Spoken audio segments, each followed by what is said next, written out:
What is up, everybody, and welcome to another TBRCon2023 author reading. I'm Adrian M. Gibson, and I have the pleasure today of being joined by Dianne Dotson. How are you, Dianne? I'm doing well. Thanks, Adrian. How are you? I'm great. Thank you. For anyone who doesn't know you, or for anyone who's watching, can you give a little introduction to yourself? My name is Dianne Dotson, but call me Dianne, and I am a science fiction, fantasy, and horror author, science writer, and artist.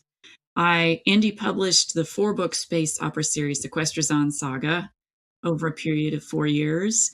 And then I made the jump to traditional publishing and have my traditional debut book, The Shadow Galaxy, which, sorry, right there, you have the poster behind me to show you. I don't have physical copies yet, but they're coming soon.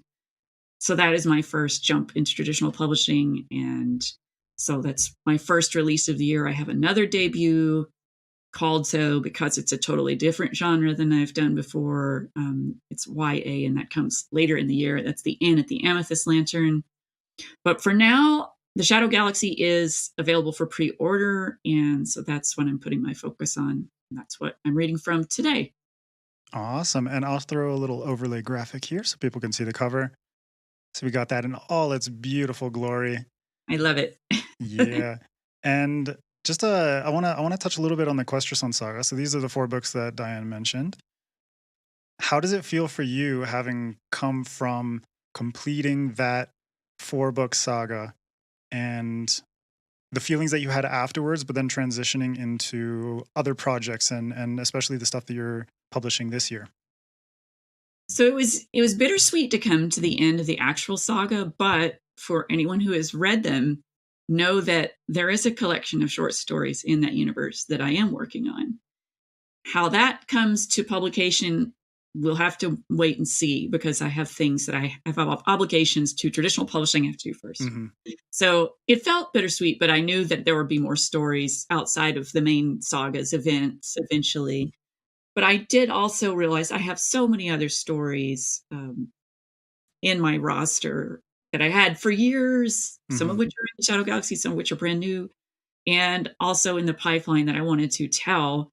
And making the jump, I got 2 book deals actually on the same day in 2022, which was surreal. Cool. Yeah, it was like I got the word on the same day. The actual little publishers marketplace things came separately, but I was like all day. So, and that'll never happen again, but it was pretty cool. And that was like, I knew at that point things were about to change very quickly. So I just decided, okay, I'm ready. Like this happened. It seemed a lot easier than in the past. I don't know why. Maybe it's because maybe my work ethic is different. Maybe the tide has turned in terms of publishing and what people are taking, what they're not taking. Who knows? Maybe a lot of it is luck. But either way, I'm super excited because knowing that I would have a broader audience potentially, even if they're small presses, because it's less work for me. I was the publisher, I was the director, I was the promoter of the Questrison Saga, and I still am currently. And, that's a lot of work and expense personally. So it was rewarding, but it was a lot. And I'm very glad I kind of get to focus more on the writing. I can still do some promotion because we all have to do it no matter what stage of writing you're at. But at least a lot of the hard work is off me now, and I focus on writing. And then too, after those deals, I got an agent, Laura Bennett of Liverpool Literary Agency. And so now we're working together on my career going forward. And I have submitted to her a book as well. So, and we're going to get that on submission to publishers, hopefully later this month. Amazing. And you brought up this transition, you went from self-pub and now you're going to indie pub and trad pub. And how has it been for you in terms of, this workload that you're talking about?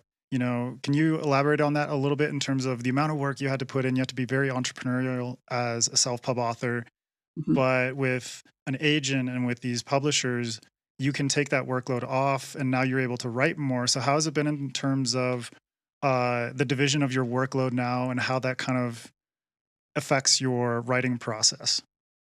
Well, I would say it's a little bit different ballgame when you have to answer to someone else because you have deadlines. And I make my own deadlines. I did as an indie author. I knew that I wanted to release a book a year, but I know that I can write a lot more than one book a year. And I only wanted to do that if I didn't have to pay for it all. Right. So now that that's cleared, I'm like, I'm clear to go to write as much as I can get written in a year. So that's kind of where that's at right now. And I do feel that the deadlines are key, you know, and I treat them as hard. I do everything to best the deadline, to get the work in beforehand. For Shadow Galaxy, that was kind of a different situation because I had coalesced a bunch of stories together and submitted it, and it was accepted very quickly. And I was like, oh, that was easy, you know. But for the Amethyst Lantern, I had written a short story that's now, you can buy it now, literally as of this month, called Midnight Serenade in the issue 7 of Solar Punk magazine. And that short story is a lunar punk young adult story. And from that story, I built out this universe. And I talked to the publisher, said, you know what, I came up with this whole story with all these characters. Do you want to see it? And they were like, yes, we do. So then they said, send us a proposal. So then I wrote up a proposal and they were like, we want it. I'm like, whoa, you know, so then that was just like, that was easy. But the hard part is the deadline. And so I had a 2-month deadline to turn a novel in, and it was almost 9,000 words. So, and I got it done.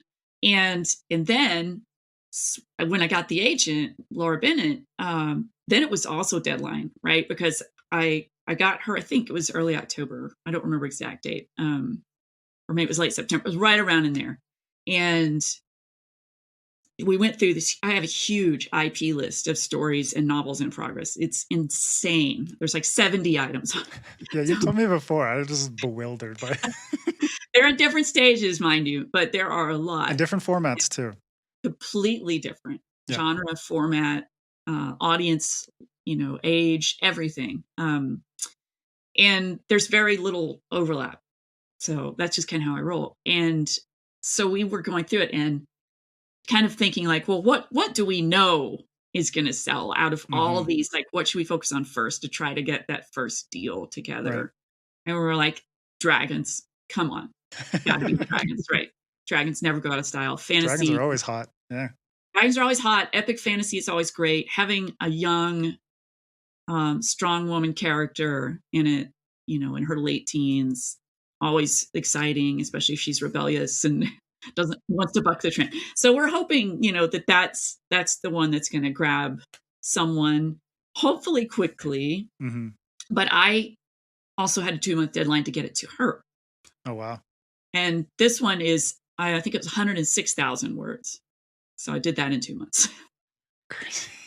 It was crazy. It's crazy. Like, so, and we were talking and she was like, you know, by the time this is like out, you'll probably have written so many more books. And I'm like, yeah, because the one I'm writing right now, I should have to her by April at the latest. So anyway, it's not as long. You're just a machine though. Yeah. That's what I wanted though. This is where I wanted to be. I wanted to be cranking stuff out because I knew that I could, and I don't want to waste any time lingering on anything. Like I lingered for decades on Questrison Saga stuff because I didn't know what I was doing, you know, and I had life and work and school. But it's not the case for, like, I work and I have parenting, obviously, but things are easier. They're older. I'm able to figure out those cracks in between my jobs when I can write. So that was a long-winded answer, Adrian. I'm sorry. No, it's perfect. And now we'll transition back to the Shadow Galaxy, since that's the one you're going to be reading from. I'll show the cover again. If you could give everyone a synopsis of this book, since it is a collection of short stories and poetry, how you're able to kind of coalesce that into a synopsis. The Shadow Galaxy is the culmination of several years of stories and poetry, some of which are more recent. And there are science fiction, fantasy, and horror stories, as well as magical realism, Appalachian tales, because I grew up in East Tennessee and lived there until, 2000. So this is a very personal work and broken out in sections according to genre, poetry being in the final section. And what's interesting about this book is that, you have small bites, you have bigger chunks of story, you have things that are terrifying, you have things that are touching, things that are whimsical, and things that are sad, and haunting. And so I really loved that I had a publisher that believed in all of that and wanted to showcase it. I should also tell you there is a special poem in it that I had never published before. And it's about Appalachia. And the story behind it is that Ursula K. Le Guin in the early 2000s had said that she wanted people to send her poetry. I sent her a poem about Appalachia, and she wrote me back. Nice. And she thanked me for the poem. She loved it. I still have the letter. There's a little snippet of it on my blog, in honor of Ursula K. Le Guin after she passed away. I put this little snippet there, but I lost the poem. So, and I was like, how can I lose it? I hadn't seen it in literally decades, in 20 years. And then I had gone to Tennessee and brought a bunch of stuff back. And in so doing, I was going through a lot of my boxes. And even though I had never taken it to Tennessee, I still had to sort through all these boxes, right? And I finally found this notebook, and I'd shoved a bunch of handwritten stuff in there, but there was also a typed poem. And I was like, took it out. I'm like, that's it. I found it. So then I retyped it, and I was like, put that in there. So that's a very special memory for me. And I put a note in the book that's the history behind it. So that's one of the fun things about the book. It's not a long book. I think it's about 144 pages because it is a collection of stories and poetry. But there's a lot of punch to it. Some of them are really brutal. Some of them are very thrilling. And some of them are connected to upcoming work that I'm either currently working on or that I will be. So including the book I'm writing right now is connected to a short story in the Shadow Galaxy called The Scaffold, and it's scary. So, this is a slow burn book, but that story is a slam door. And so some of the stories, I must tell everyone, they have either a blunt ending or kind of a cliffhanger, not all of them. And this is kind of in the style because I was powerfully, and it's right behind me, Ray Bradbury's collection of stories. I'm powerfully influenced by Ray Bradbury. And some of his stories are like that. They slam a door and you're like, oh my God, well, what happened? And you're like, well, so that may not rub everyone the right way. But again, they're not all like that. But I also just like to scare people and like to make you think like, oh, you thought this was going to work out. No, didn't work out. Leave you hanging. So that's where the sort of the Shadow Galaxy is so named because it's a galaxy of work in which there is light and shadow. You can't have shadow without light. So it's got a mix. Brilliant. And what's the story that you're going to be reading from today? And why did you decide that was the one you wanted to choose? Today I'm reading Autumn's Dusk, and it is set in East Tennessee. And when I spent my 2020 to 2021 year back in Tennessee after my father's death, I'm back in California now. I lived in an interesting neighborhood in which I would go walking, and there was like this ravine that was kind of creepy, but kind of fascinating and sort of otherworldly. And sometimes I would see flickerings of deer down in it. One time I saw a fox, and it was sort of magic to me, but it got me thinking about my childhood and someone that I used to know that I completely lost contact with and have no idea if they're even still alive. And so our history together was such that I always knew that he was hurting, and I always wanted to help him somehow. So if he's out there, I hope he's okay. But his name is not in this. And so that's one reason I chose the stories, because it is a mix of those emotions I was going through of loss and grief in Tennessee and thinking back to my childhood in Tennessee. All right. Well, Dianne, I will let you take it away. Autumn's Dusk. Autumn Goggins grew confused by her own footfalls in the slippery fallen oak leaves. She turned about and realized that she had wandered off from her usual path. After dusk painted the sky indigo, and the sickle moon split a pewter cloud above her. A dog barked off in the distance. Autumn took her hands out of her pockets, touched the tip of her nose, and found it cold. Now, how did I get here? She wondered aloud. She stood at the edge of a thicket of dying kudzu, which throttled all the trees in the vicinity save one, a great scarlet oak that stretched its arms over a dank ravine below. She had been walking for over 30 minutes, having explored her usual spots for her evening walk, and found too much to occupy her mind to pay great attention to the fact that she had circled back toward her house. Along that route, during daylight, she favored a one-lane road that wound back into the forest, dividing the finer houses of the ridge from the crumbling homes of the valley where she lived. She had been stressing over money and fretting about her nearly empty fridge. She felt that frenetic edge at the end of the month. Could she make it through without hunger? Could she manage to pay rent on time? Or would she need to beg her landlord yet again to extend it a few days?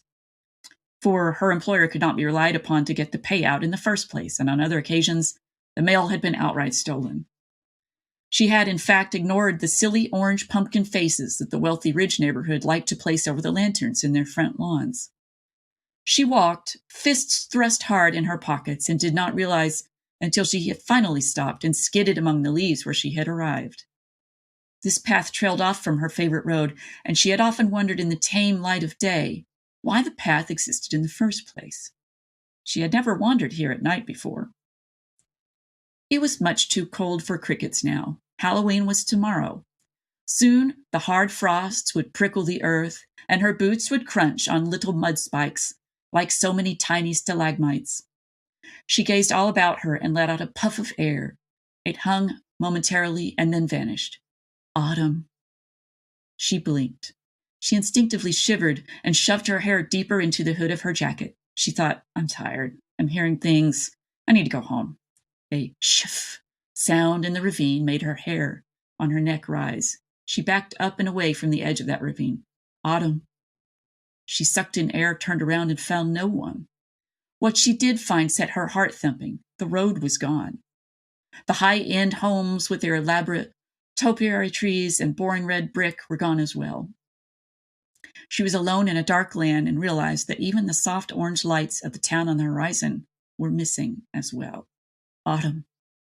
She swore under her breath and walked in the direction where the road should have been and inexplicably was not.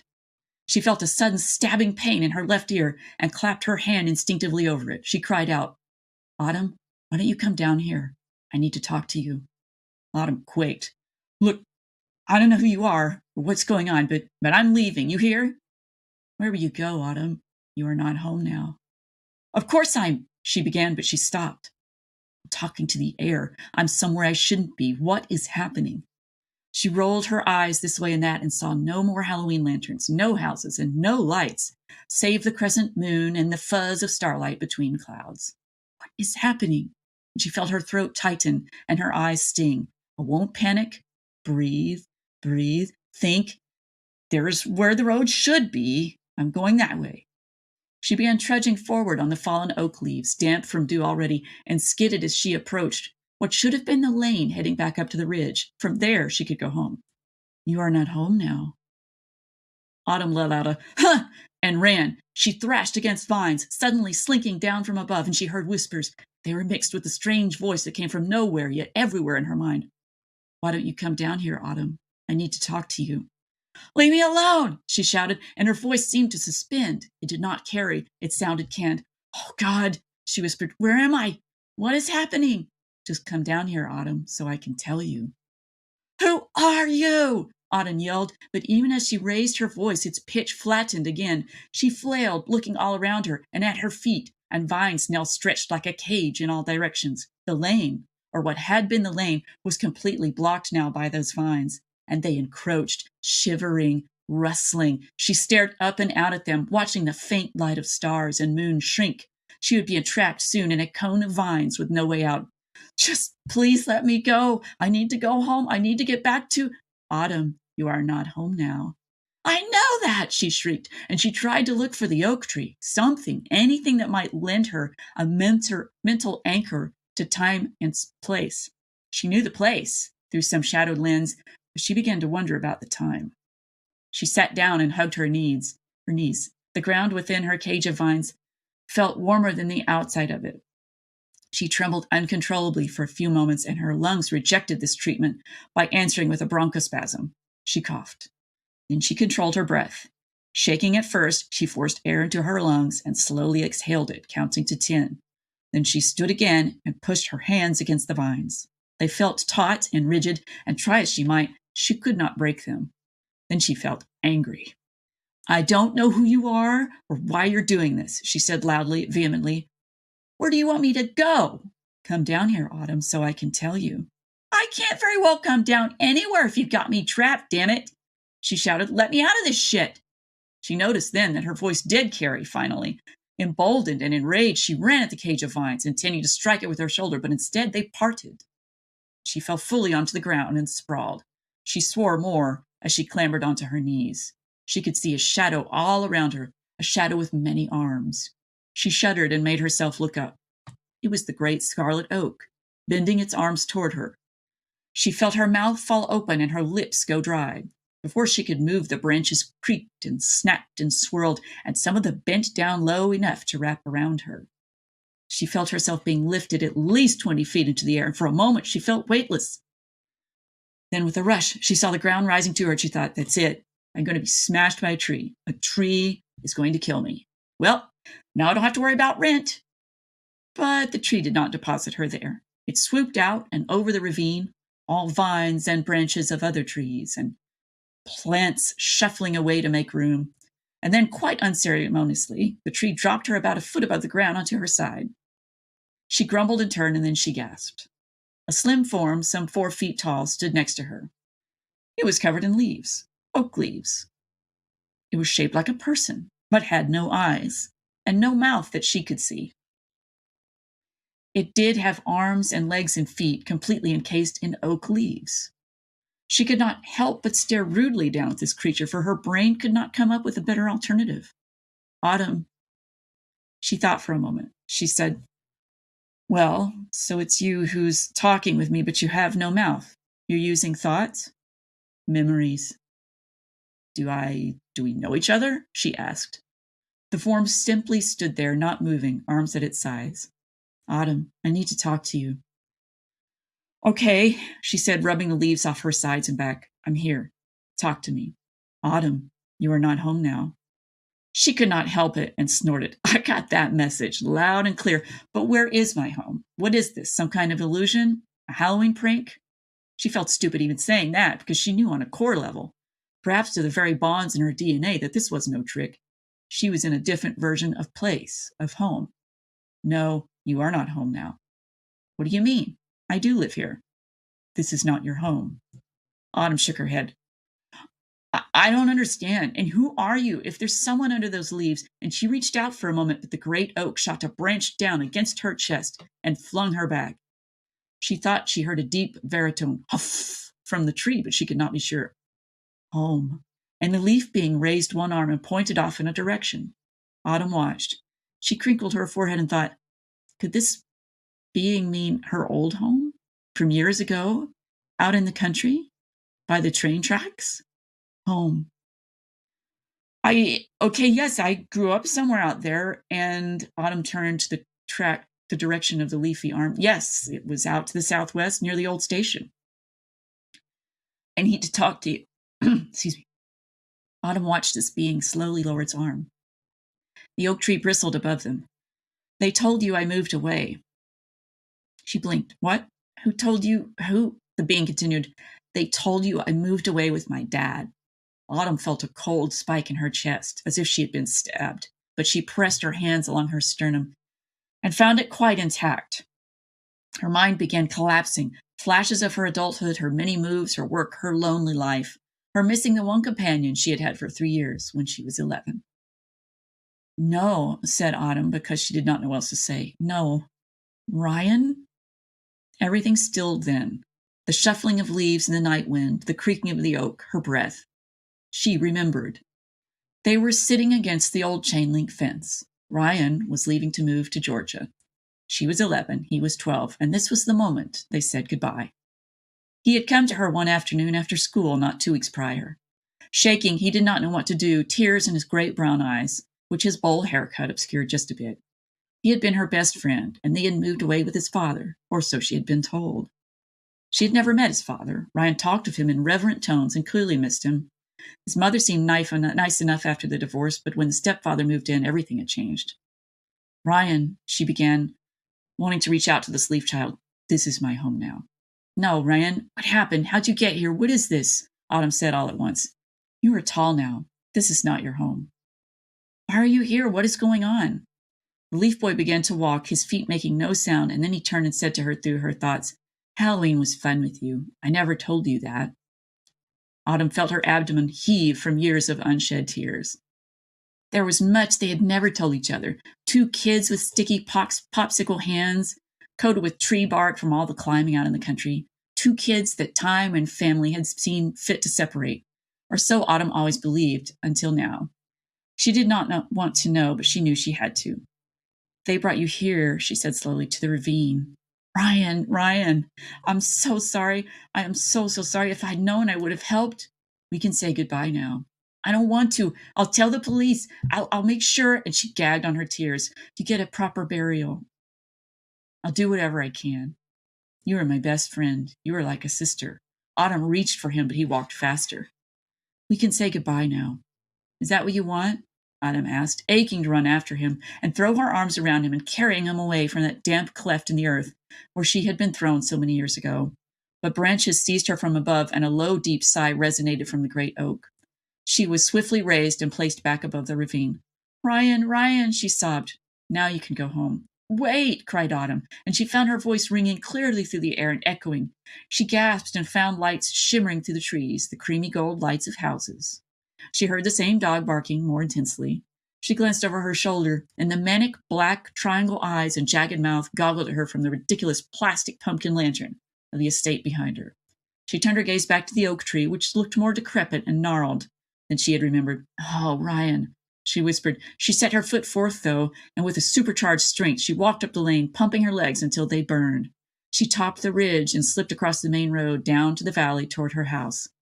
She startled 2 cats and set at least 5 dogs raging. Porch lights tripped on. She made it to the house and threw the door open, slammed it shut, and locked it.